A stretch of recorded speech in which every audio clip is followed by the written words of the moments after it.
comics, these are Thanos' top generals, and while there are usually 5, it looks like we're only getting 4 in the movie. The Infinity Stones. We know Thanos wants to get his big purple hands on the Infinity Stones, but what are they exactly? We know a bit about their history thanks to the Collector.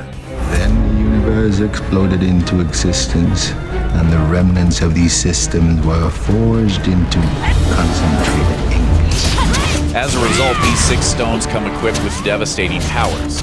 Let's break them down. Officially debuting in Captain America: The First Avenger, the Space Stone is a blue gem inside a glowing cube, and it can open portals across the universe. And if the Space Stone lives up to its comic book potential, then Thanos might gain the ability of omnipresence, or being everywhere at once. Then there's the Mind Stone, which powered Loki's staff in the Avengers. Although it looks blue there, the Mind Stone is actually yellow and can hypnotize and manipulate its victims. The Power Stone is the purple orb that appeared in Guardians of the Galaxy. It enhances its useful strength and can waste entire planets. In the comics, it also supercharges the rest of the stones, making them all more powerful.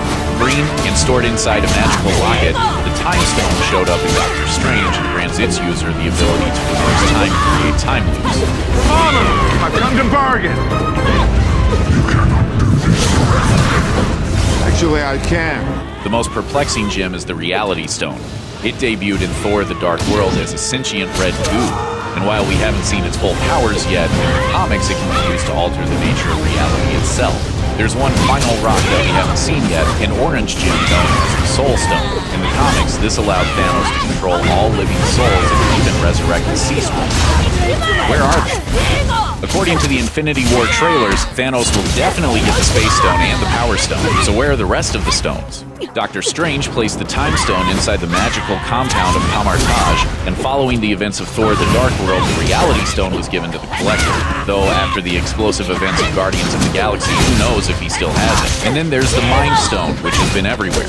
In Age of Ultron, the Mind Stone ended up in Vision's forehead, granting him the ability to fly, shoot lasers, and walk through walls. As for the Soul Stone, nobody knows where it's hiding. There are plenty of theories being kicked around. Maybe Heimdall has it, maybe it won't show up until Avengers 4, or maybe Thanos has had it all along. Torn Avengers. By the end of Captain America: Civil War, the Avengers were still split. Captain America has given up the shield and his star-spangled identity and gone on the run. Tony Stark, on the other hand, is still working with Vision and War Machine, and the Russo brothers promise Infinity War will grapple with the results of the last Captain America movie. If the Avengers hope to defeat the Earth's extraterrestrial threat, they'll have to put personal differences aside. Guardian Grudges. Star-Lord and his band of misfits will finally meet the Avengers in Infinity War, and really, this battle against Thanos is far more personal for the Guardians than it is for the rest of the heroes. Nebula and Gamora were adopted by Thanos as kids and turned into super assassins. Nebula has grown up hating Thanos and getting revenge against her stepdad is Nebula's #1 priority. I will hunt my father like a dog, and I will tear him apart slowly, piece by piece. Drax the Destroyer is also on the hunt for Thanos because he had Drax's family slain. And with her own dark past involving Thanos, Gamora isn't a big fan of her adopted father either. When Thanos took my home world, he killed my parents in front of me. He tortured me, turned me into a weapon. Seeing Scarlet. Chances are pretty good the Vision won't make it out of Infinity War alive, considering Thanos wants the Mind Stone, and it's lodged squarely in Vision's forehead. The Scarlet Witch also got her psychic powers from that particular gem, so maybe that's why she and Vision get along so well. There was definitely romantic tension between the two in Captain America: Civil War, and that might develop into a full-blown romance in Infinity War. Elizabeth Olsen told Nerdist that her Infinity War performance is her most emotional arc in an Avengers movie. It's a love affair that lines up with the comics, and it'll be interesting to see how the two pull off this star-crossed affair, considering they were on different sides in Civil War. Of course, their romance will make it way more painful if the Black Order rips that rock out of Vision's head. First meeting. Thor Ragnarok saw the Hulk and Thor on a different path from the rest of the Avengers, and in a different part of the universe. And as the film came to an end, things took a very dark turn. Mick, where are you from? Oh, Mick's dead. Yeah, and I accidentally stomped on him on the bridge. Nope, not bad. In Ragnarok's mid-credit sequence, the Asgardians were dwarfed by an ominous warship. MCU producer Kevin Feige confirmed that the craft is the Sanctuary 2, Thanos' flagship. Chances are good that Thanos will capture the Asgardian ship, probably to steal the Space Stone that Loki most likely snatched from Odin's throne room. Homefront. Wakanda was once thought of as a third world country, until it turned out to be super high-tech thanks to a particular resource. I don't follow. What comes out of Wakanda?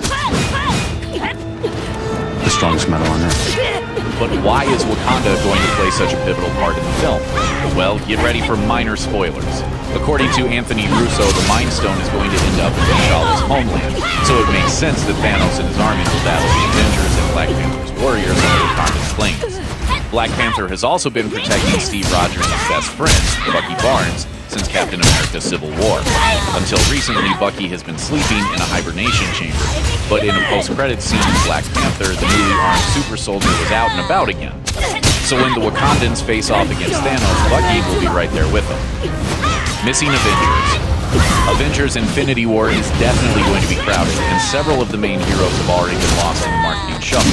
Spider-Man and Doctor Strange have both shown up in the film's trailers, but where exactly are Hawkeye and Ant-Man? Clint Barton and Scott Lang are pretty big players in the MCU, but neither have appeared in the trailers or on the official poster. So have these two Avengers gone AWOL, or will they help take on the Mad Titan? According to the Russo brothers, Hawkeye is still around, but he's living a different life than his superhero buddies. As they explain, Hawkeye's on his own journey in this movie. He has a unique reaction to the Civil War situation, which puts him in a special spot in this film. As for Ant-Man, Film reports that he'll show up in the film, and Paul Rudd is listed on the cast list. So maybe the tiniest Avenger is lurking in the trailer somewhere, but we just can't spot him. He could even be inside someone's suit. Who's speaking? It's your conscience. We don't talk a lot these days. Thanks for watching. Click the looper icon to subscribe to our YouTube channel, plus check out all this cool stuff we know you'll love too.